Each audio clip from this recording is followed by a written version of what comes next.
Hallo, welkom beste kijkers. Je bent nu aan het kijken naar de nieuwe reality show. Mijn naam is Elias en we staan hier vandaag op een bijzondere locatie, namelijk in Amsterdam voor het Apollo Hotel. En we gaan David Icke interviewen. Hij heeft dit weekend aanstaande zaterdag een optreden in de Rij. En Purity Event heeft het mogelijk gemaakt dat wij hem ook even mogen interviewen.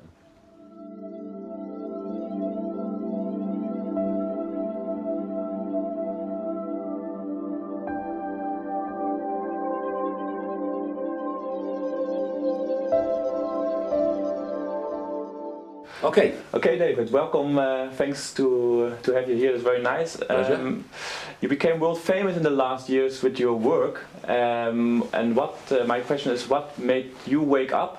What triggered it? Well, me, good. It's a long story, which I've told in many ways. Basically, I was a national spokesman for the British Green Party. In the 1980s, I was also a television presenter with the BBC, news and sport, mostly sport in the end.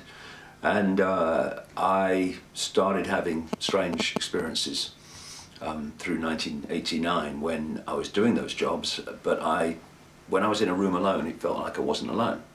Like I was in a hotel room or something and there was no one here, but it felt like there was something here, like a presence. Mm-hmm. And it was all new to me. I wasn't into this stuff at all. Although, from the time I was a kid, I'd rejected religion. I'd also rejected the idea that, we're a cosmic accident.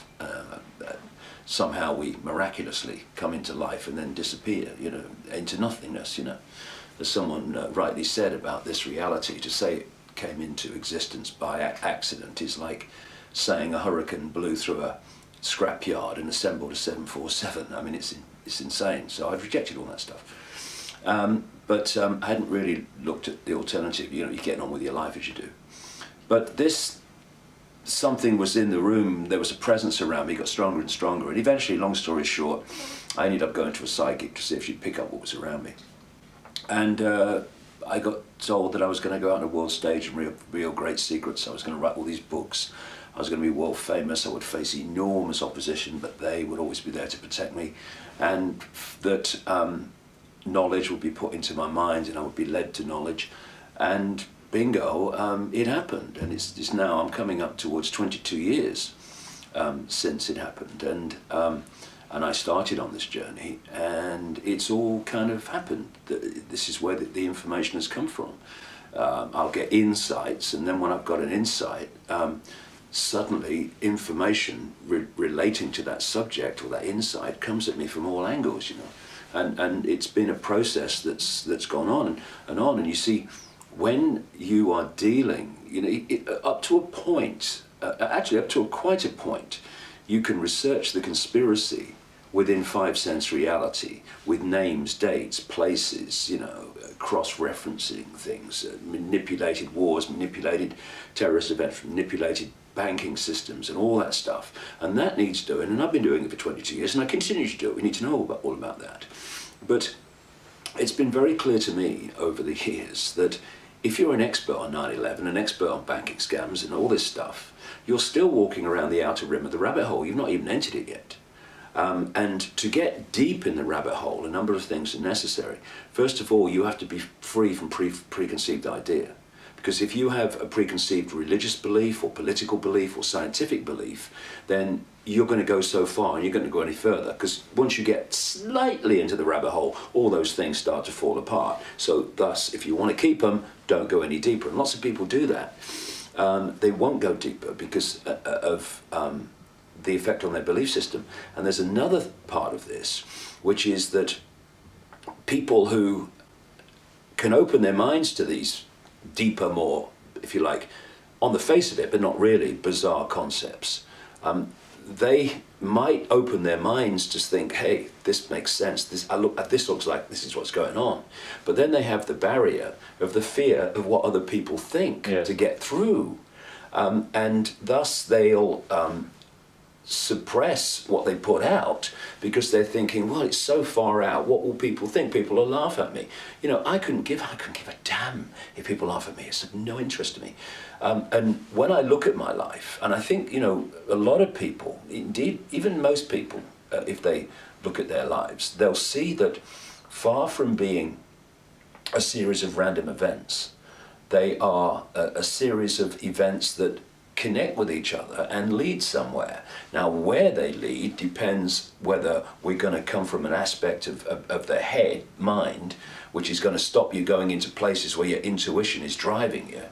And those that do go with their intuition overcome the limitations of mind, and when the mind's going, you can't do that, people will say this, people will say that, going anyway, then they'll have a very different life experience to someone whose head is in control, saying no, stay within the norm, stay within convention.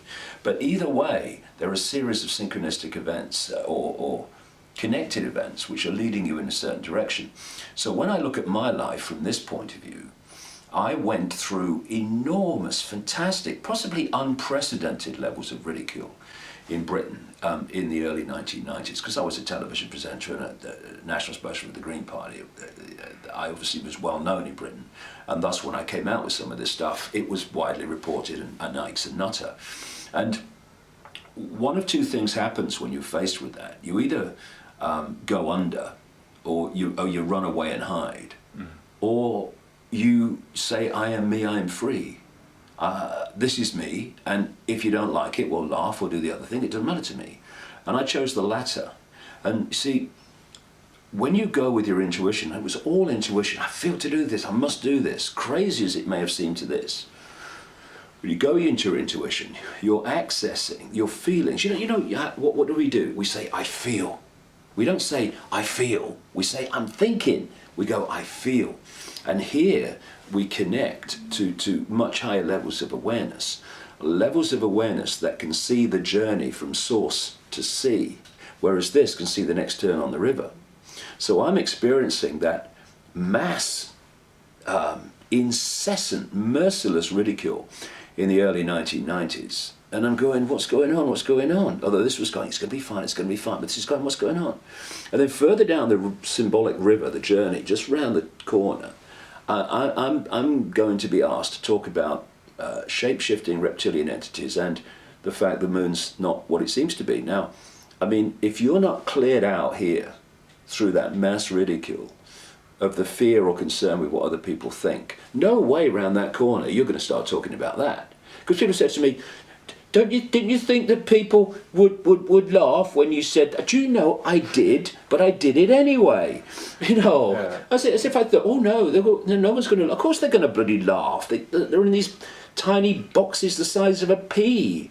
So therefore when anyone talks beyond the pea, they're going to laugh and ridicule or dismiss or condemn. Of course they are, but vast and increasingly gathering numbers of people are not in the pea anymore.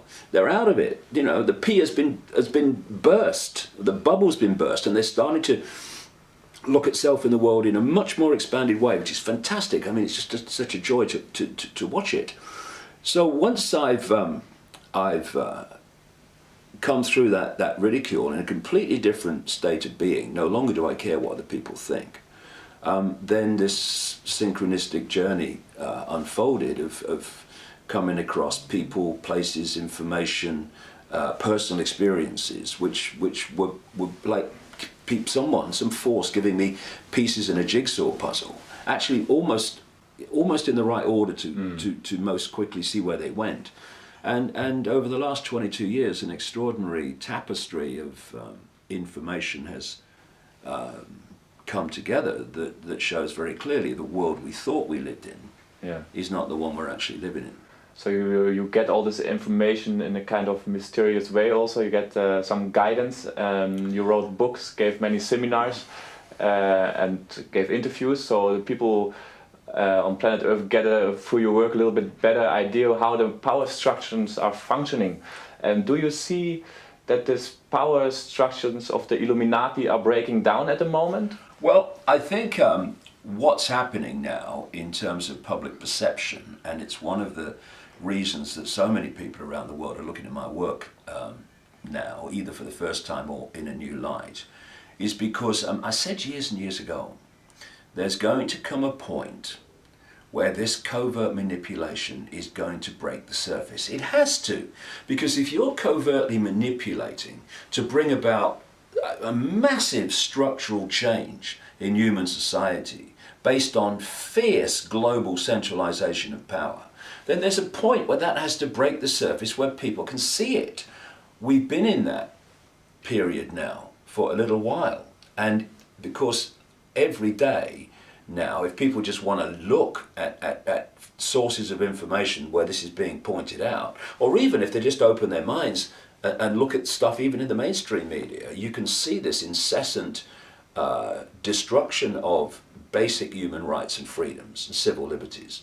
And at the same time, whether it's economic, political, business, media ownership, this extraordinarily fast expanding centralization of ownership and control of all these institutions that dictate so much about our lives. And so it's like for most of this last 20 years, I've been talking about this is coming, this is coming. Well, actually it's here now. And it's just a question of how deeply are we going to allow ourselves to go into it. And so you've got this combination, which is very, very powerful now for increasing numbers of people, where you've got the information that is pointing out why the world as it is and where they want to take us as a human society, and the mind and emotional manipulation techniques designed to take us there. And at the same time that information is becoming more and more widely available, events in the world, in people's daily experience, are supporting that by what is unfolding. So that combination is really, really powerful, and enormous numbers of people now around the world, compared with not that long ago, are now looking at this and saying, actually, this is starting to make sense of the world. And we've seen nothing yet, because once the waters break in the collective human consciousness to realize what the game is, then this is going to expand very fast. In terms of the Illuminati, on one level, they're pushing this forward faster and faster. But on another, there is a sense of panic. There is absolutely a sense of panic. And it's almost, if you want to use sporting terms, it's like a race to the line. Because they are trying to impose a structure of human control, human dictatorship, and human surveillance that will oppress and suppress any mass response from the people before the awakening of the human collective mind has reached a point where they can't do it anymore. So it's a race to the line. And so they're pushing it on and pushing it on. And because they're pushing it on so fast, because of this desperation to get all these structures of the Orwellian global state in place before the awakening blows it away, they're starting to become more blatant in what they're doing. And this is only adding to the understanding of the people that actually this is going on. Look at it. And what we're seeing in Europe now is just absolutely an open book to anybody who has understood even the basics of where this cabal wants to take the world and the methods of manipulation they use to take us there. What do you think the reason why the people now waking up, what we see in the Occupy movement and everywhere in the world actually, has this to do something with the financial situation worldwide, or something to do with the galactic cycle which comes to an end, which triggers us to go, which brings more higher energies, which trigger us again to see more clear? Well, I have a different view of the galactic cycles, really, which I go into in a book that's out in January called Remember Who You Are. But in terms of the Wall Street protests and their like around the world, 2 weeks ago I spoke in New York. I spent about 3 days every day at the Wall Street protests. And what I saw was a large number of very genuine people. There's a lot of manipulation of that, but there's a lot of genuine people. And also I saw a brutal, over-the-top military force in New York wearing supposedly police uniforms. And it was very much a coming together in so many ways of people awakening to the world, not awakening to it in all the detail of the game and how it's played, which is what has to happen if the protests are going to be effective in the end in turning things round, or contributing to turning things round. But it was also to see the Orwellian police state in front of your face. See, what they have in America, they have something called the Posse Comitatus Act, which is of 1878, which is supposed to prevent the military involvement in domestic law enforcement. So what they're doing, and we're seeing it all around the world, is they're putting the military on the streets with military weaponry increasingly, with military uniforms and military helmets, and they're calling them the police. Yeah. So they're overcoming the Posse Comitatus Act. No, it's not look, the guy's got a machine gun, right? And he's got a military helmet on, he's got a military uniform, it just happens to be blue instead of khaki. No, he's a policeman, it says it. Yes, it says it on his uniform. That's where him and being a policeman ends, you know. So this is how they're doing it. And you, around the world, I mean in Britain, little Britain, we used to have a programme on British television called Dixon of Dock Green when I was a kid, in black and white in the 1950s. And he was the policeman with his old helmet on, and he used to wander down on his beat, not a gun in sight, nothing. Oh, hello, Mrs. Jones, how are you doing today? Oh, all right, I hope you get better, and all this stuff.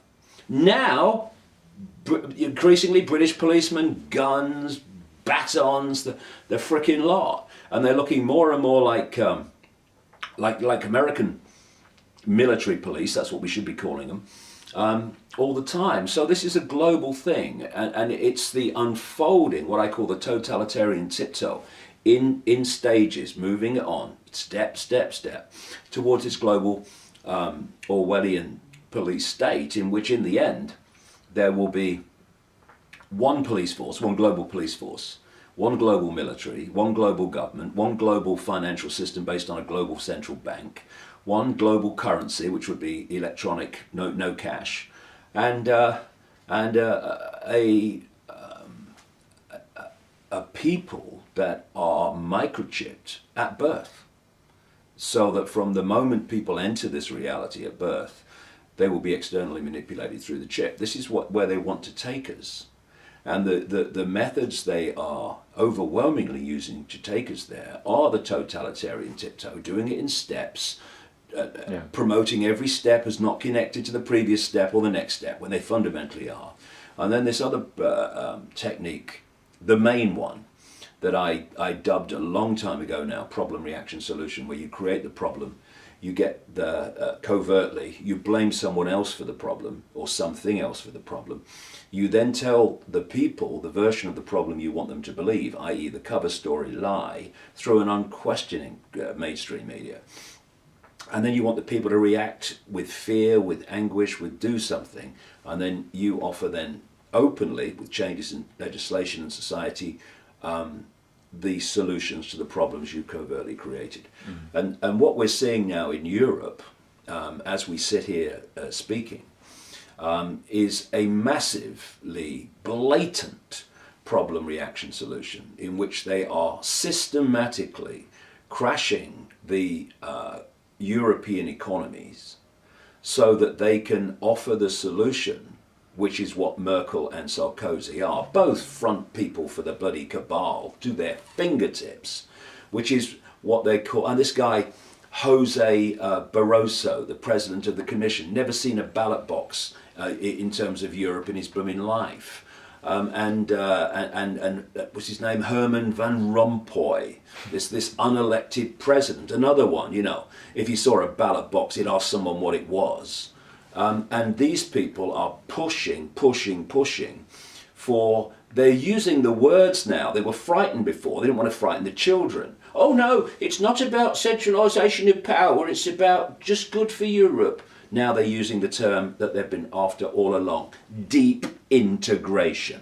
Now when you think that 75% of the laws that are inflicted upon British people now start out in the Commission in Brussels, their version of the Soviet Politburo, then what does deep integration mean? Does that mean it means we've got nothing we're going to decide in Britain and these other countries of Europe anymore? That's what they're talking about, this fierce centralised dictatorship. And when you look at the quotes from this man who's known as the father of Europe, or what was become the EU, this guy Jean Monnet, a Rothschild frontman, he wrote a letter to a friend the day after I was born, funny enough, 30th of April 1952. And in this letter, I'm paraphrasing, he said, "We are going to bring about the superstate." This is in 1952. By stealth, in steps, by constantly centralizing power, and at each point justifying it by economic means. And they're still doing it today as we're talking. What we have is a series of problems coldly engineered to which they can offer solutions to push this agenda on of more and more centralization of power towards this single global electronic currency, world government, world central bank, world army, and all that stuff. And that's why, and for many other reasons around the world, that the world is in a constant state of lurching from crisis to crisis. If you're using this technique, as they do absolutely incessantly, of create the problem, get the reaction, do something, offer the solution, then here demands an endless supply of problems. What you don't want at stage one is harmony. Yeah. You don't want something working. You don't want people happy with the status quo. You don't want the status quo providing for people in a fair way. No, you have to, because if you go along when things are working and everything's fine and people are happy, and you say, well, we're going to change it. But what do you mean you're going to change it? Everything's fine, go away. So you need a constant, endless source of problems. And so every time they offer a solution, it's not actually a solution. It's the next step to the next crisis. Now you look at this thing in Europe with the euro crisis. Every time through these last few weeks, months, and so, that they've come up with a solution, and everyone's going, this is what they do, you see. They're doing it this week as we're talking. You have this feverish, oh, there's a crisis, oh, and then I've been a crisis meeting, and oh my goodness, if they don't decide to centralise power and give more power to the centre, oh, it'd be terrible, what's going to happen? So this week, while we're talking, there's a crisis meeting. What are we on? We're on the Thursday, it's tomorrow. All orchestrated by these front people, Sarkozy and Merkel. And so earlier on in the week, this credit ratings agency called Standard & Poor's comes out and says, well, if it's not sorted out, we're going to have to downgrade all European economies. The people controlling Merkel and Sarkozy are the people that control the credit rating agency, making that statement to support Sarkozy and Merkel in their pressure for this these changes in the treaty to get more and more centralisation of power and more destruction of national sovereignty. Then Timothy Geithner comes over to Europe, throwing his oar in. Timothy Geithner, the Treasury Secretary in the US, who was one of the major architects of the crash in 2008 as head of the Federal Reserve Bank of New York, the major bank in the Federal Reserve private banking system that controls the American economy. And he's coming over saying, oh, it's got to be sorted out, oh, it's going to be terrible. In other words, you look at Sarkozy and Merkel, controlled by the Rothschild cabal. You look at Standard & Poor's, the credit ratings agency, controlled by the Rothschild cabal. You look at Timothy Geithner, absolute bagman for the Rothschild cabal. And so it seems the Americans made a statement, oh, credit ratings agencies make a statement. But actually they're all controlled by the same force, yeah. And they're all creating the situation where there's this panic. Oh, you see it again and again over the last few months. Oh, there's a crisis meeting in Europe, and Sarkozy's standing there on his box making a bloody statement, and the lady from bloody Germany's next to him making this statement that supports him, and so, oh, and they go, crisis over. Oh, they won their way. They've solved the crisis. A few weeks later, new frickin' crisis, and the whole process goes through again and again. And this is how it works. Create the crisis, offer the solution. So you need constant crises. And if they don't naturally occur, which they don't if left to their own devices, then you make them occur. So this is a little bit the trick they're playing, how they keep the people busy. We know at Niburo we are also very focused on solutions like the law Nezara and the content of it. Maybe you heard about it, or like free energy devices. Is it important for us to also put the focus on this stuff to get this knowledge known to the people that there are solutions to the current problems we have? Yeah, well, I mean, I think it was Einstein who said words to the effect of you can't solve problems with the same level of consciousness that created them. And so many things that appear to be without a solution, whether they be environmental, social, whatever. When you open your mind and let consciousness in, and you go beyond that level of perception that we have in current politics and for a long time past, in current business, in current banking, and even in current public wider perception of self and reality. When you go beyond the limits of that and you open the door to consciousness, anyone can do it, then these things become solvable. And actually it's quite straightforwardly solvable, rather than being these great challenges for which there seems to be no answer. And even within the realms of even certain levels of closed-mindedness, the technology exists to overcome so many things. And you mentioned free energy technology. For a start, you know, the base foundation of this universe is vibrational information, and another level of the universe is electrical. Another level is digital, another level is holographic, which is the one we think is physical. So all these fields of information and power are all occupying the same space as each other. So we are aware with the conscious mind here of what we think is a physical world. Actually, it's a holographic world, illusory physical. This can be explained very simply, as I do in my books and talks. But you can also access, and people like Nikola Tesla certainly did, this genius scientist of the 20th century, supposed to come from Croatia, but the Serbians claim him as well, but it doesn't matter where he came from. What matters is what he did. Yeah. Amazing number of people get really, really kind of, hey, he's not from Croatia, he's from Serbia. Does it really matter to what's going on now? I mean, do you think he cares now where he is? You know what I mean?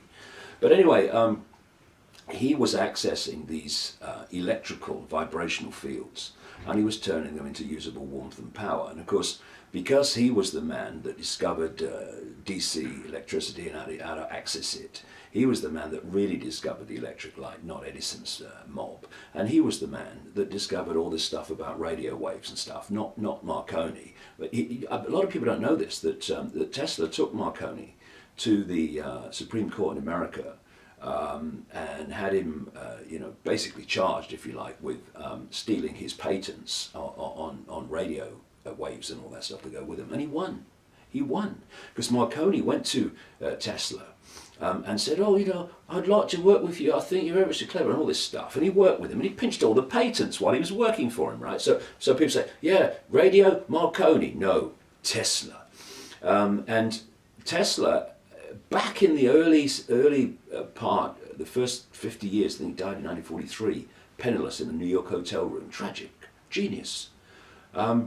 He had understood the way that these things worked, and he could have given us free energy technology then, which accesses the natural vibrational electrical fields and turns it into usable warmth and power without any carbon dioxide. Now, I've been saying for a long time that this whole idea of human-caused global warming, actually they've changed it to climate change now since temperatures have been falling, is an absolute tosh. It is a political scam of colossal proportions, and it is scientific insanity, really, when you look at it. Even some of the great advocates of it are now breaking ranks and saying, well, actually, it's not true. But this is the point. If Tesla had the understanding of how to give us free energy technology, when I say free energy technology, by the way, I don't just mean the ability to create power more than the device takes to make the power be created. In other words, you get an add-on of energy from the technology being used, thus you can use that to power your homes and everything. I'm talking free in terms of money, because once the technology's been bought and put in place, it's just running with the natural fields of the earth, and there's no utility bills. Now, these people, these forces that are trying to, and people don't realize unless you do the research, fundamentally transform human society, justified by saving the planet from climate change caused by humans, they claim. The same people that are selling this lie are the same people that are suppressing the use of free energy technology as a matter of course in human society. If they were telling the truth, they're not, and they know it, and they really cared about the environment and what they call climate change caused by humans, if they believed it was true, then why are those same people and forces suppressing technology that would dramatically reduce the amount of carbon dioxide produced by human technology, because it wouldn't be necessary anymore in so many areas, if not all areas?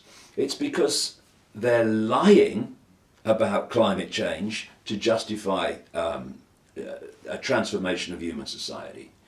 And they absolutely don't want people to have access to free energy technology, because if you are going to control human society, you have to get them dependent upon you and what you produce.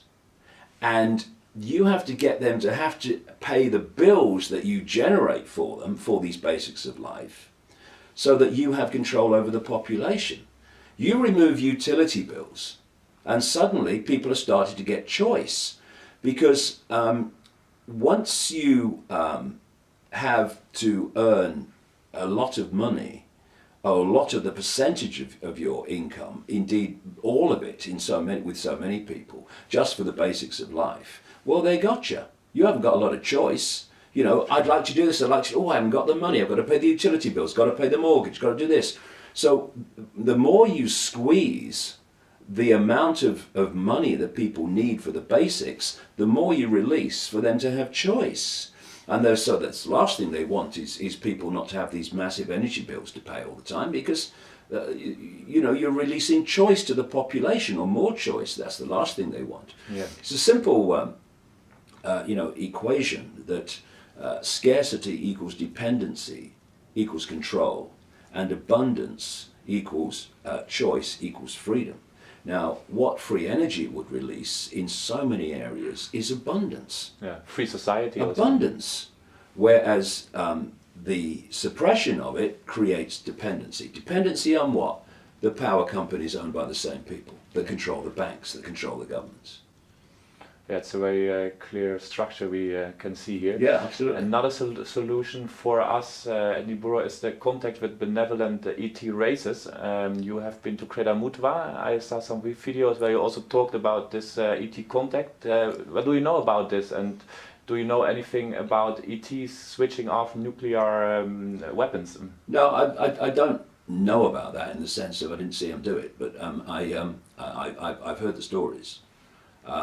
Maybe some of them are true, maybe they're not. I don't like talking about things I've not researched. I think that kind of insults the audience a bit. So, but obviously, it's one of the things I do at my talks is I put a picture on the screen of just part of our galaxy, never mind the freaking universe, just part of our galaxy, and it's an explosion of lights. I mean, and you look at it and you think, so we're alone, are we? You know, what do you think? Do you think we're alone? What's the chances, do you reckon? I mean, it's insane. And not only are we seeing an explosion of lights, we're seeing an explosion of lights within a tiny, tiny frequency band called visible light, which is the only one that we can decode into what we call, the world that we can see. And thus there are multiple other frequency ranges, dimensions, whatever you want to call them, of life, of worlds, of whatever term you want to use, which are sharing the same space as this one.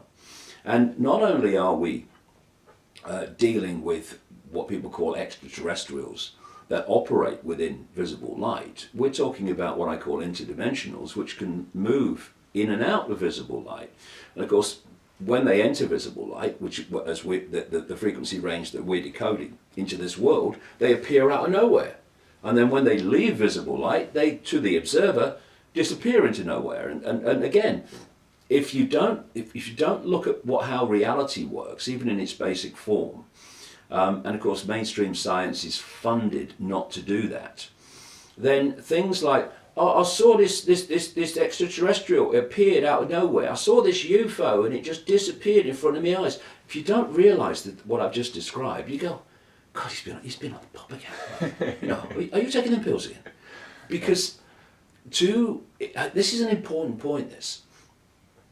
If you can by suppressing scientific information of the wider scientific information beyond mainstream science, and you can suppress people's perception of what's possible, that's a massive, massive tool in your armory of suppressing humanity in general. Because when someone comes along, and this is the sense of the possible. Why? Because that's what they was told in the education system. That's what they were told by science. That's what they're told by their peers who've gone through the same production line of programming. That's what the media says. So when someone comes along and says, actually, this is happening, that's not possible, that's impossible, you're mad. No, it's not possible from your perception of the possible, but it's still possible. One of the analogies I use is, imagine back in the Stone Age, someone's knocking rocks together. And someone comes up, Aga, however they used to speak, and says, you see that big light in the sky, the moon? You can fly there. You're mad. He's been on the mammoth juice again. Yeah. And yet, although he's still knocking rocks together, clearly it is possible, they couldn't do it, to fly to the moon. Now, not necessarily with the technology we're told, by the way. In fact, probably not. But the thing is that if you take that analogy, we think we're at the cutting edge of human evolution, thanks to this whole survival of the fittest and all this nonsense that was sold to keep us in ignorance, the old Darwin stuff. But if you even look at where we are now technologically, compared with what other expressions of life, what we call extraterrestrials or interdimensionals, can do, we are still knocking rocks together. Yeah, and thus, when people like me come along and say this is happening and this is this and this is that, if people come from the perspective of what humans can do is the cutting edge of what can be done, then they'll just dismiss it. But if you can open your mind and realize that we are, to repeat the phrase, compared with what is possible, knocking rocks together, then you can start to see that there are things going on around us. There are things going on in our daily experience that are light years technologically beyond where we are. And if we don't open our minds to that, then we'll never grasp the scale of the situation that we're facing. But there are, in my view, and I've been writing this for a long time, there are what I call interdimensionals, particularly, that are manipulating human society, that are using hybrid bloodlines within visible light human society to manipulate society on their behalf. But there are, as there are in everywhere you want to travel in this great infinity, there are also benevolent non-humans that are fundamentally supporting and working towards this awakening of the human mind from its prison cell, to allow us to awaken to the true magnitude of who we are. Because it's not that we are what we think we are. That is suppressed humanity. That is software humanity. Real humanity, open to consciousness, is breathtaking in its potential, in its genius, in its ability to manifest its own reality.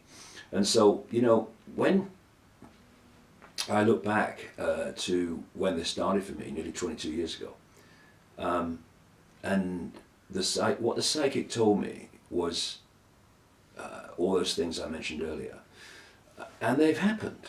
They've either happened or they are happening, because what came through that psychic, she said that they are asking me to tell you this, and it was that this is 1990, March 1990, that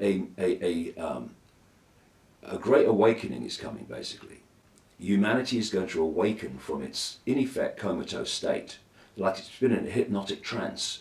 Actually, literally, when you get deeper into it, and that all that had been hidden would be brought to the surface in this period, and that people would awaken to their true self. There would be, not in religious terms, but there would be a, quote, spiritual awakening.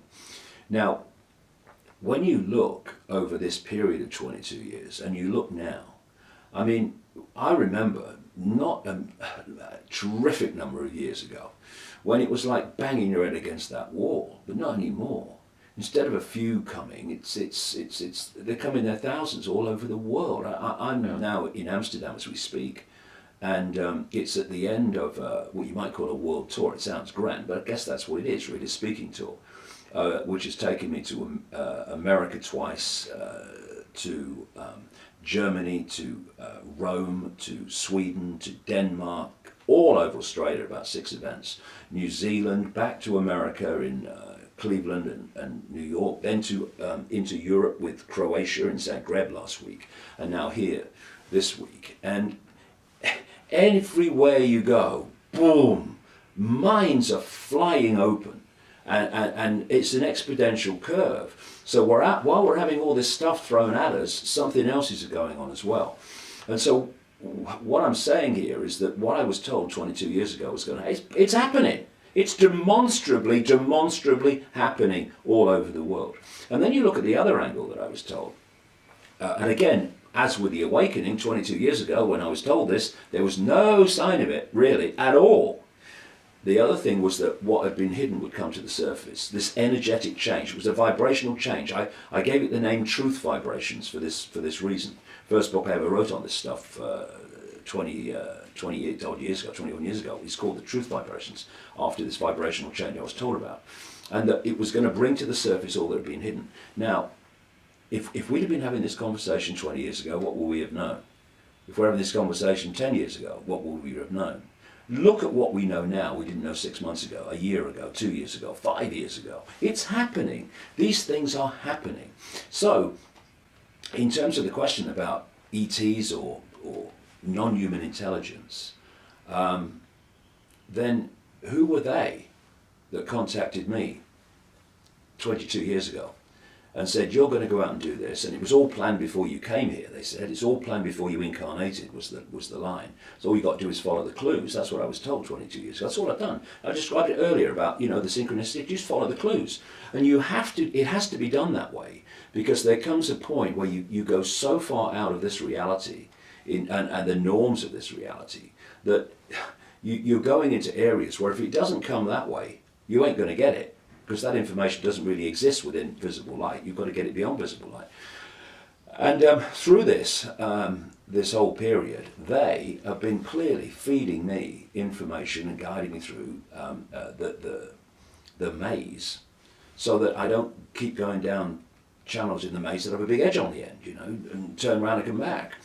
So who are they? Whoever they are, whoever this awareness is working towards the emancipation, mentally, emotionally, and spiritually, of humanity. Now, in some ways it will take the form of extraterrestrials, as we call them, in some kind of what we call physical form, holographic form. In other ways it will take the form of interdimensional entities, and eventually it's going out into the realms of no form, pure consciousness. So you know, I'll be honest, if bringing this whole edifice of power and all that goes, that underpins it in the unseen, was down to humans in bodies working within holographic 5 sense visible light reality, well, I'm going to have a cup of tea and then I'm going to decide what I'm going to do with the rest of my life, because we're wasting our freaking time, right? But it ain't like that. We are being asked to be a vehicle for this transformation and the communication of this information that brings about this transformation with invisible light. But we are not only the ones doing it. It goes way out through the dimensions. And this is why the control system is coming down. The question is, how traumatic is it going to be as it comes down? Because like a cornered rat, it is not going to go quietly. We're seeing that now. So it's not going to go quietly. There's lots of challenges, and for a while it's going to seem as if they hold all the aces, and then it's going to come down. What I was told 2 decades ago was just when it seems the control system has got all the aces, it's going to come down so fast it's going to be shocking. And that stayed with me all the way through this, and I'm absolutely convinced that's what we're going to see. Because it's about critical mass, it's about the tipping point. The control system, because of this process I'm talking about of vibrational waveform information being the base construct of the universe, and it is decoded through, not least through the physical forms, a fantastic example, because the 5 senses, they receive vibrational information. The ears are classic, but they all do it. They then, and this is mainstream science, they change that vibrational information into electrical information, which is then communicated to the brain. In fact, the whole genetic structure is part of the process, not least the heart when it's used properly. And that decoding process takes it from the electrical into the digital and the holographic. Therefore, that whatever is in this so-called physical world, holographic world, is merely an expression, a projection of the vibrational level. And so, as I've been talking and writing about for a long time now, there is it goes back to when this hijack took over, there is a distortion in the waveform information construct of this part of the reality. And this distortion plays itself through into the holographic as distorted human behavior, like sacrificing children, sexually abusing children, bringing about banking crashes to just to serve your own interests with all the devastation to people's lives, manufactured wars, manufactured terrorist events, the fracturing of the human personality, the conflict that goes on between humans at every level. This is this distortion. Now, what this truth vibrations, as I call it, transformation is doing, it's healing that distortion. Now, the control system is an holographic expression of the distortion. It's a projection of the distortion. So when the projection's gone, because that's healed, it cannot exist in holographic reality. It has to go. So it's going. The question is, how traumatic is the process of it going? But going it is. And so fast, because there comes a point where the waveform information foundation of the control system passes a point where it's no longer able to project the holographic expression of itself. And thus, in our experience, it's like the control system's just crashed. What's going on? God, it's a miracle. Because this is no longer able to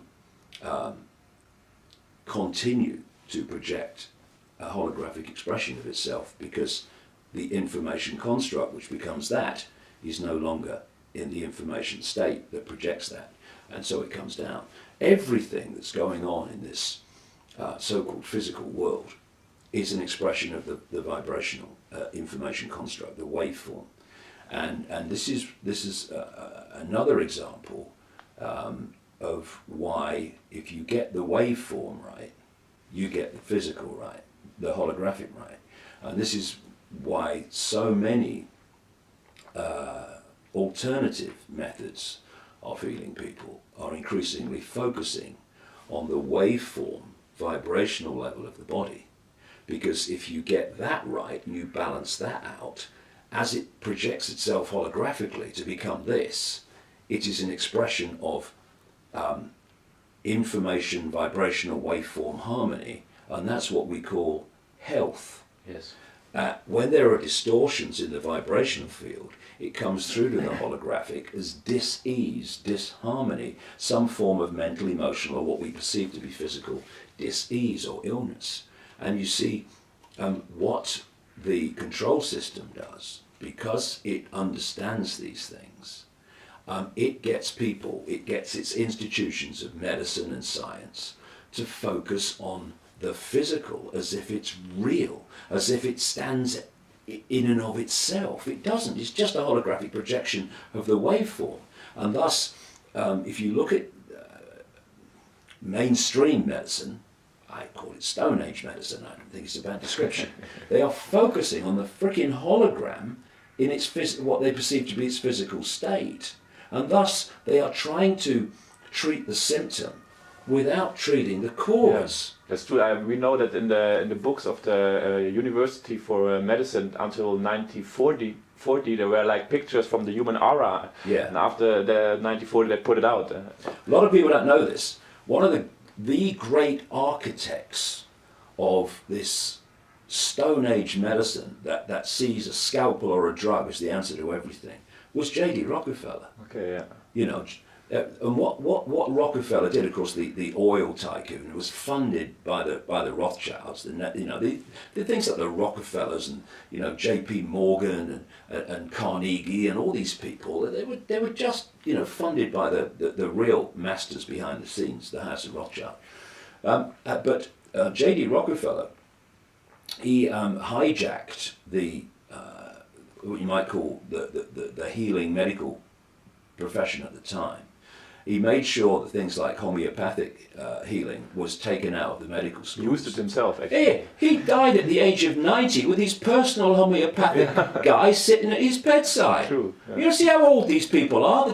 The Queen Mother, 102. Look at the Queen getting on for 90. Look at Prince Philip, 90 odd. Look at David Rockefeller, 90 odd. Kissinger getting there. All of them. Why? Because they don't get the same treatment we do.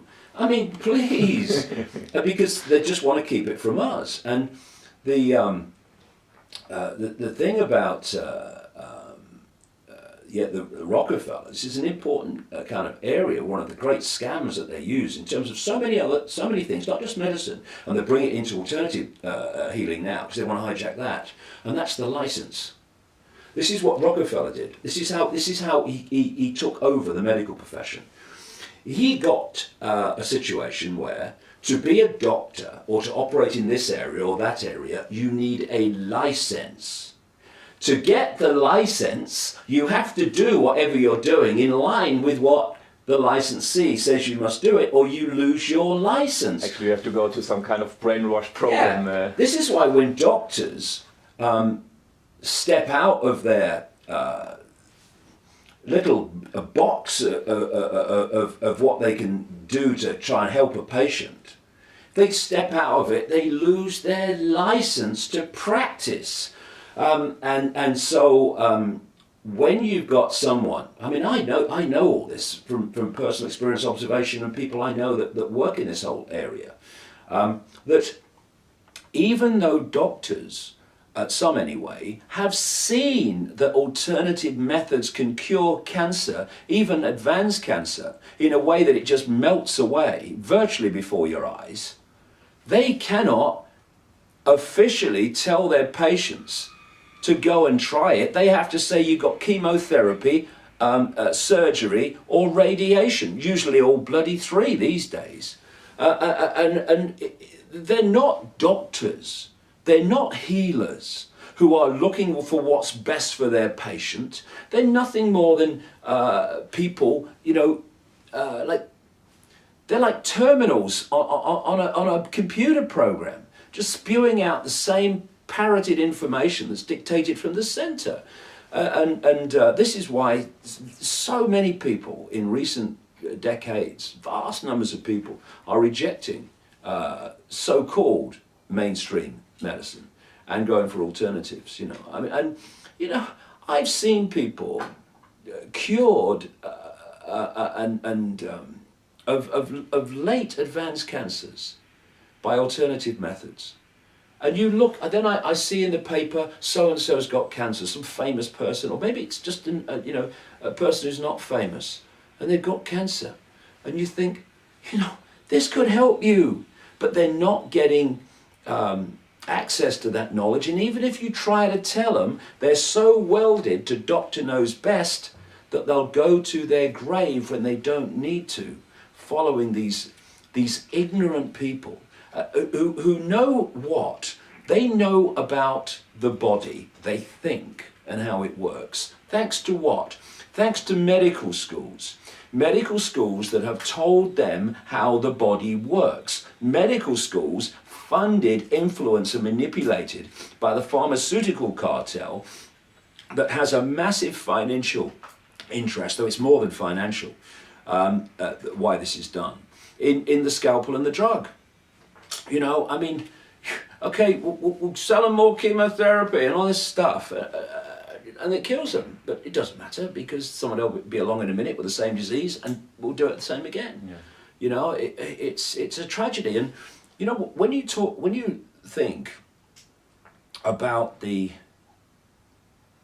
mentality that it takes to coldly, calculatedly suppress ways of healing people so they die in suffering, when you are engineering wars that pepper bomb cities of civilians, when you are creating terrorist attacks, killing people like a 9/11, traumatizing, you know, not just America, though that was closest to it, but lots of other people around the world by what they saw. On and on and on and on it goes. Dropping depleted uranium bombs so that the next generation have hideous birth defects, which we're seeing in Iraq and places. We'll see in Libya now as a result of that. What mentality does it take to do that and have no emotional consequence? Because they have none. They have no emotional consequence. There is no, oh God, my God, oh, what have we done? What have we, none of that, ever. Because there are different genetics, and that genetics has had deleted from it the ability to decode empathy. Thus, we look at those things and we find it incomprehensible that anyone could do it. But to them, it's not a problem, because there are no emotional consequences for whatever they do and whatever they see others suffering as a result of what they do. And thus there are no limits. There are no limits. Empathy is one of the great fail-safe mechanisms of human behavior. If you haven't got it, there are no limits. So I've said to people for so many years, if you judge what these people will do and are capable of by what you would do, you've lost the plot, because they don't see the world like us. And if we could, for just a few minutes, look through their eyes and experience their perceptions of people in the world, well, shock just does not tell the story of how we would feel when we see or experienced the way this network of bloodlines sees the world compared with where most humanity sees the world. They're not like us, and that's why they don't act like us overwhelmingly, because what they do as a matter of course we couldn't live with emotionally. Then I have one last question for you, David. You teach many people how these people function, what their techniques are.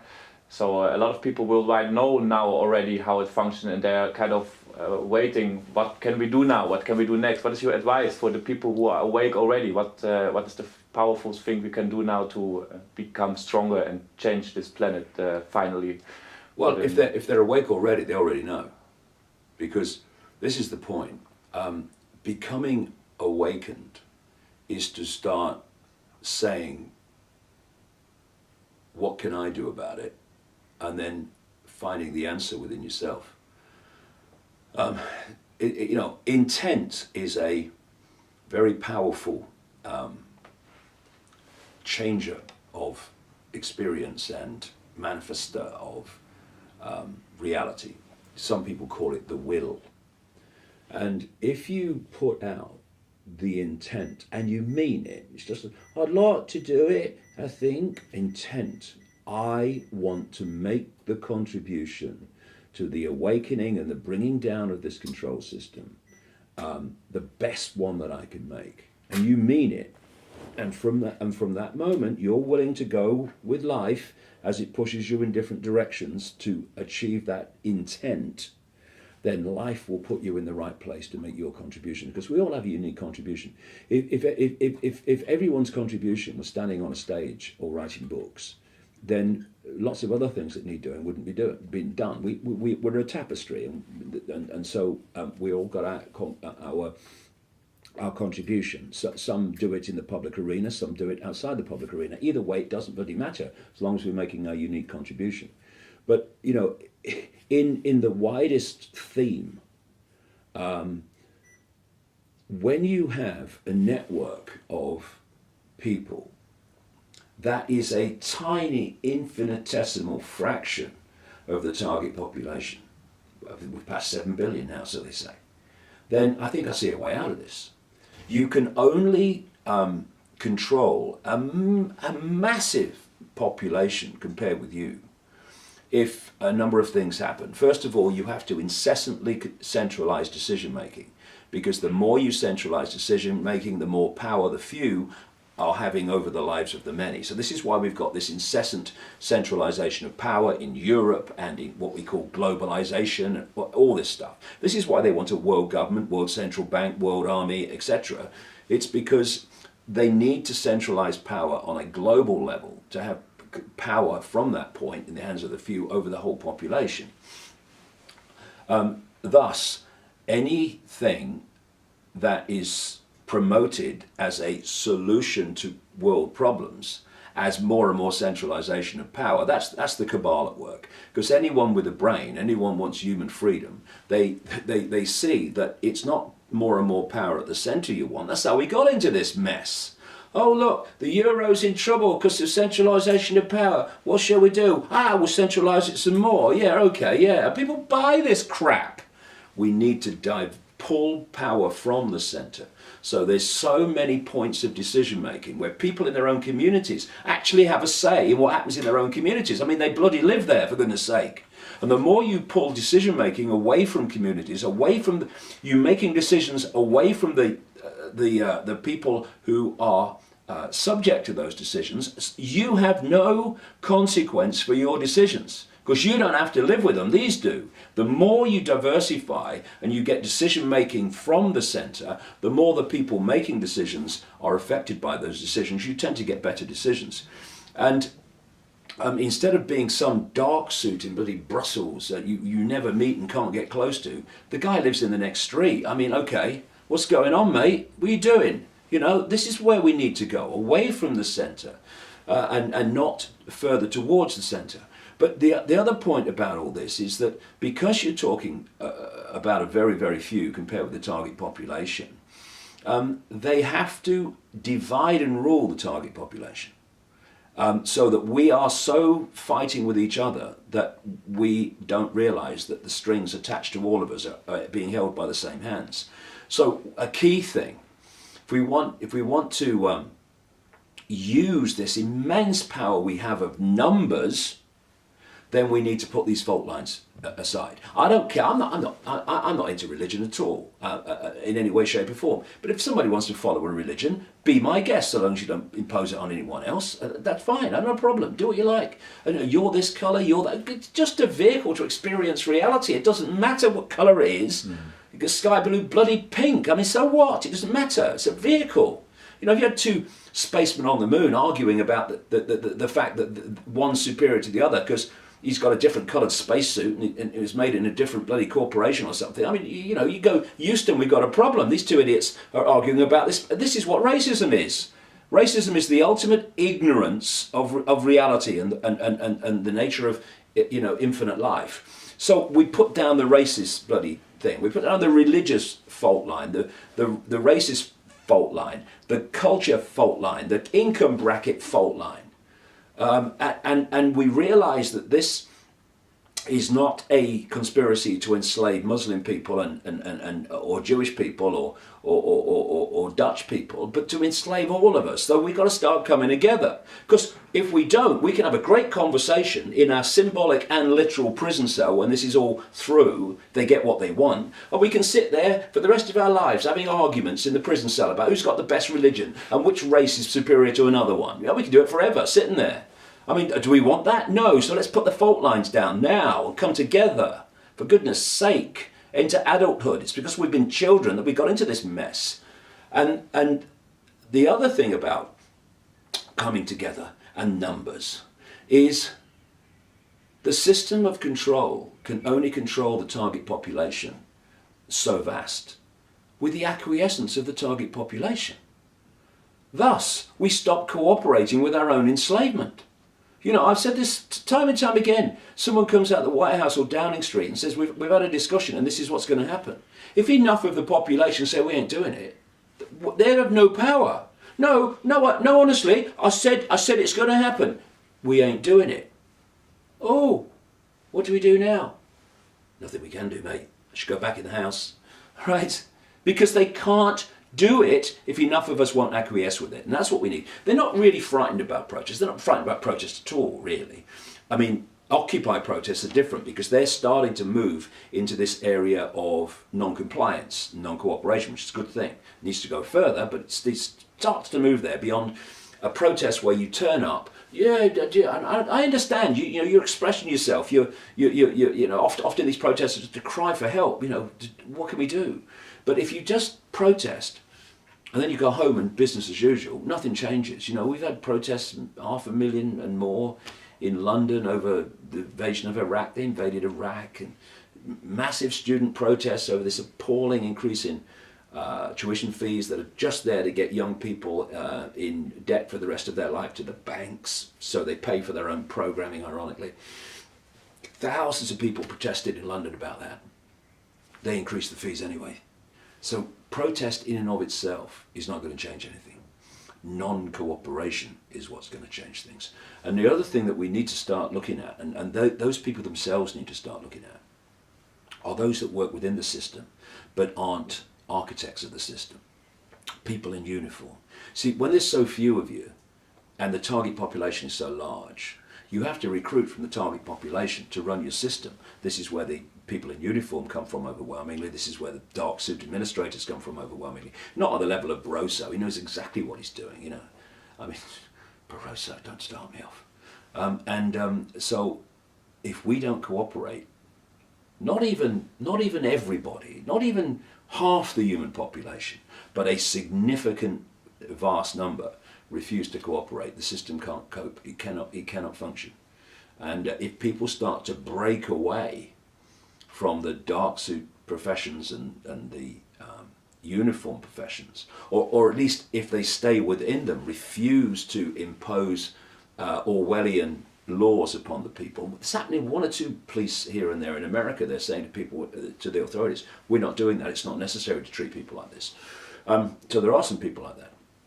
And as they realise, these dark suits and uniforms, that the world they're bringing in, administering and policing into existence, is actually the world, and bloody then some, because where we've got now in the end, it's just where they've got so far, where they want to go, would make George Orwell wince. They need to realise that the world they're enforcing and administering into existence is the one their children and grandchildren are going to live in. And I had a guy contact me through somebody else who said that in 2 years when he retired, he was going to tell me everything. He was apparently an insider. And because he just looked his granddaughter in the eyes and realised exactly what I'm telling you now. And he was going to tell me in 2 years because he was going to retire then. Well, no. Tell me now. Stand up now. Because in 2 years we're going to be so much further down the road and it's going to be more difficult. And there is nothing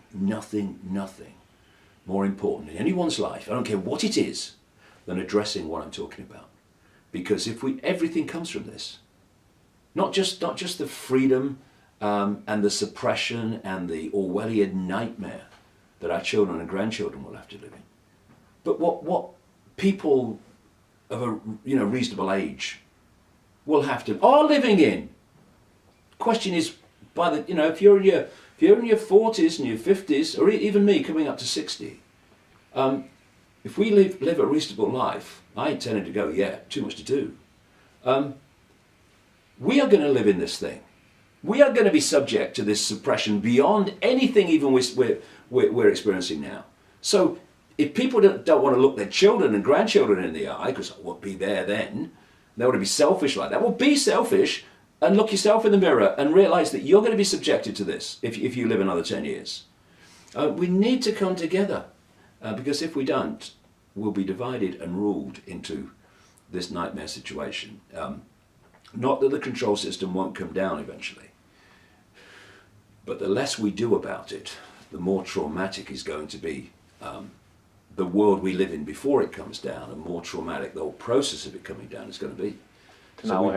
We've got a choice. We've got a choice. You see, for me, life in this reality anyway, is about choice, consequence, experience.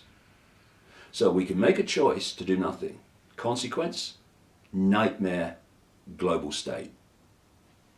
Experience, nightmare, global state. Or we can say, we're not having it. Choice. Consequence, we don't have it. Experience, a nicer world than we have now.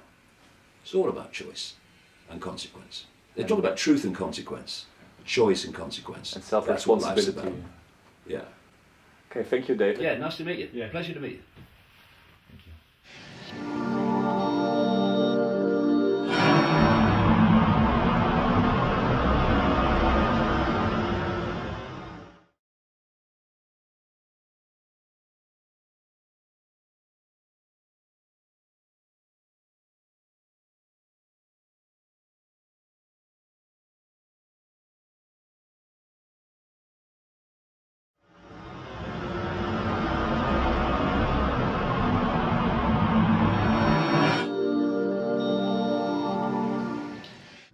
Hallo, welkom beste kijkers. Je bent nu aan het kijken naar de nieuwe reality show. Mijn naam is Elias en we staan hier vandaag op een bijzondere locatie, namelijk in Amsterdam voor het Apollo Hotel. En we gaan David Icke interviewen. Hij heeft dit weekend aanstaande zaterdag een optreden in de Rij. En Purity Event heeft het mogelijk gemaakt dat wij hem ook even mogen interviewen.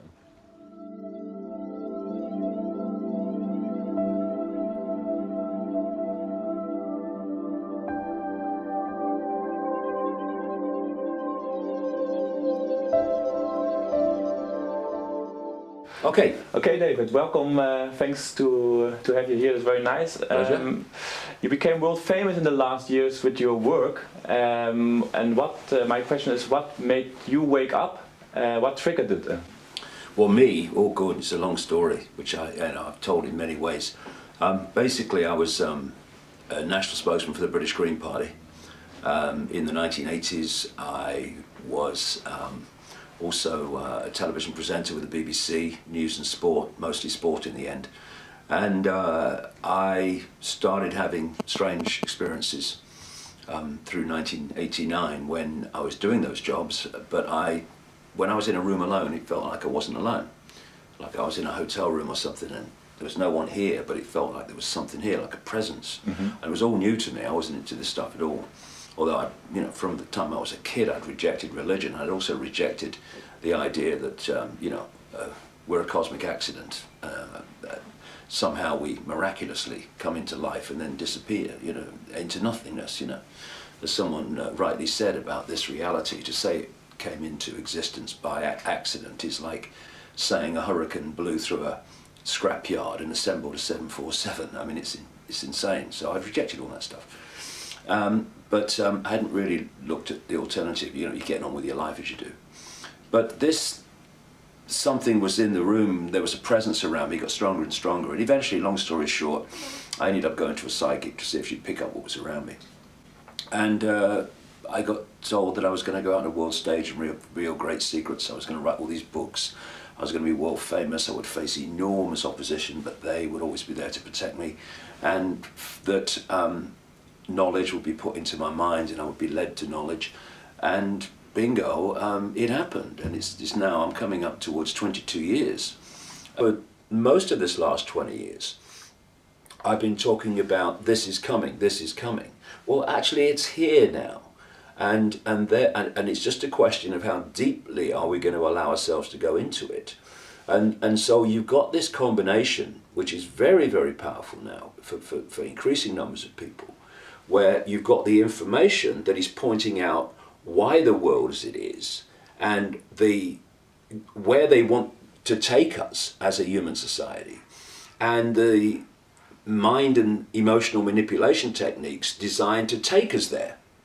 And at the same time that information is becoming more and more widely available, events in the world, in people's daily experience, are supporting that by what is unfolding. So that combination is really, really powerful, and enormous numbers of people now around the world, compared with not that long ago, are now looking at this and saying, actually, this is starting to make sense of the world. And we've seen nothing yet, because once the waters break in the collective human consciousness to realize what the game is, then this is going to expand very fast.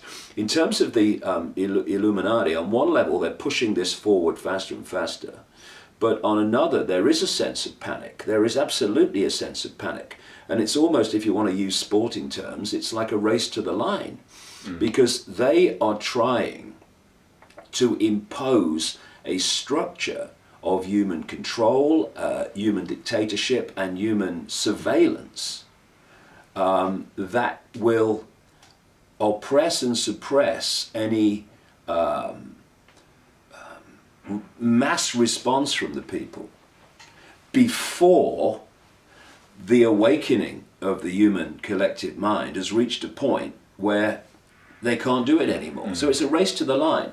And so they're pushing it on and pushing it on. And because they're pushing it on so fast, because of this desperation to get all these structures of the Orwellian global state in place before the awakening blows it away, they're starting to become more blatant in what they're doing. And this is only adding to the understanding of the people that actually this is going on. Look at it. And what we're seeing in Europe now is just absolutely an open book to anybody who has understood even the basics of where this cabal wants to take her out of it. You know, the P has been burst, the bubble's been burst, and they're starting to look at self in the world in a much more expanded way, which is fantastic. I mean, it's just such a joy to watch it. So once I've come through that ridicule in a completely different state of being, no longer do I care what other people think, then this synchronistic journey unfolded of coming across people, places, information, personal experiences, which were like some force giving me pieces in a jigsaw puzzle, actually almost in the right order to most quickly see where they went. And over the last 22 years, an extraordinary tapestry of information has come together that shows very clearly the world we thought we lived in is not the one we're actually living in. So you get all this information in a kind of mysterious way also. You get some guidance. You wrote books, gave many seminars, and gave interviews. So the people on planet Earth get through your work a little bit better idea how the power structures are functioning. And do you see that these power structures of the Illuminati are breaking down at the moment? Well, I think what's happening now in terms of public perception, and it's one of the reasons that so many people around the world are looking at my work now, either for the first time or in a new light, is because I said years and years ago, there's going to come a point where this covert manipulation is going to break the surface. It has to, because if you're covertly manipulating to bring about a massive structural change in human society based on fierce global centralization of power, then there's a point where that has to break the surface where people can see it.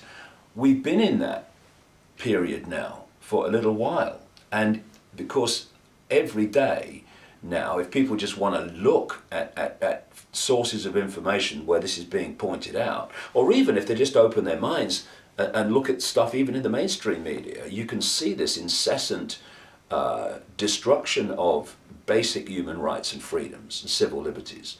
And at the same time, whether it's economic, political, business, media ownership, this extraordinarily fast expanding centralization of ownership and control of all these institutions that dictate so much about our lives. And so it's like since it happened, and I started on this journey, and it's all kind of happened. This is where the information has come from. I'll get insights, and then when I've got an insight, suddenly information relating to that subject or that insight comes at me from all angles, you know. And it's been a process that's gone on and on. And you see, when you are dealing, you know, up to a point, actually up to quite a point, you can research the conspiracy within 5 sense reality with names, dates, places, you know, cross-referencing things, manipulated wars, manipulated terrorist events, manipulated banking systems and all that stuff. And that needs doing, and I've been doing it for 22 years and I continue to do it. We need to know all about that. But it's been very clear to me over the years that if you're an expert on 9/11, an expert on banking scams and all this stuff, you're still walking around the outer rim of the rabbit hole. You've not even entered it yet. And to get deep in the rabbit hole, a number of things are necessary. First of all, you have to be free from preconceived idea. Because if you have a preconceived religious belief or political belief or scientific belief, then you're going to go so far and you're going to go any further. Because once you get slightly into the rabbit hole, all those things start to fall apart. So thus, if you want to keep them, don't go any deeper. And lots of people do that. They won't go deeper because of the effect on their belief system.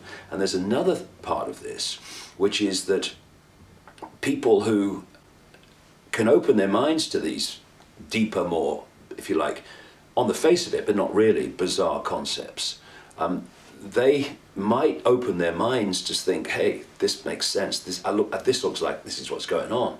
But then they have the barrier of the fear of what other people think. Yes. To get through.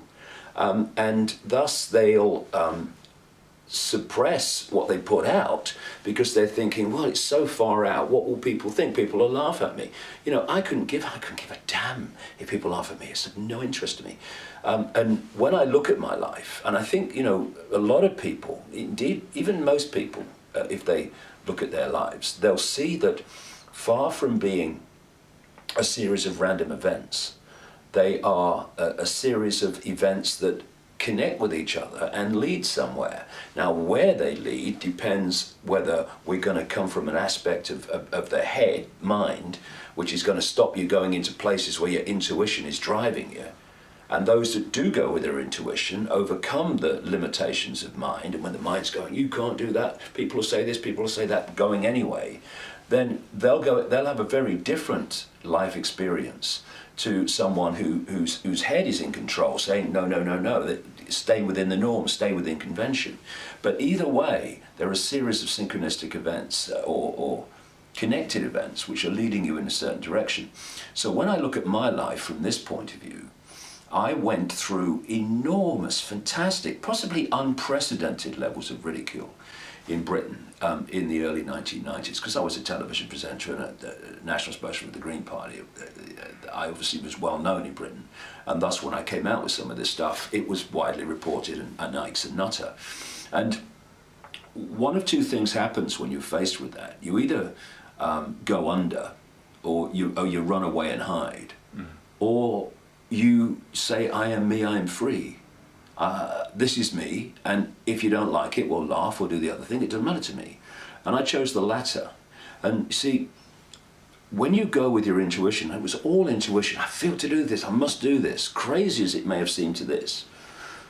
When you go into your intuition, you're accessing your feelings. What do? We say, I feel. We don't say, I feel. We say, I'm thinking. We go, I feel. And here we connect to much higher levels of awareness that can see the journey from source to sea, whereas this can see the next turn on the river. So I'm experiencing that mass, incessant, merciless ridicule in the early 1990s. And I'm going, what's going on? What's going on? Although this was going, it's going to be fine, it's going to be fine. But this is going, what's going on? And then further down the symbolic river, the journey, just round the corner, I'm going to be asked to talk about shape-shifting reptilian entities and the fact the moon's not what it seems to be. Now, I mean, if you're not cleared out here through that mass ridicule of the fear or concern with what other people think, no way round that corner you're going to start talking about that. Because people said to me, didn't you think that people would laugh when you said, do you know, I did, but I did it anyway. Yeah. As if I thought, oh no, no one's going to, of course they're going to bloody laugh. They're in these tiny boxes the size of a pea. So therefore when anyone talks beyond the pea, they're going to laugh and ridicule or dismiss or condemn. Of course they are, but vast and increasingly gathering numbers of people are not in the pea anymore. They're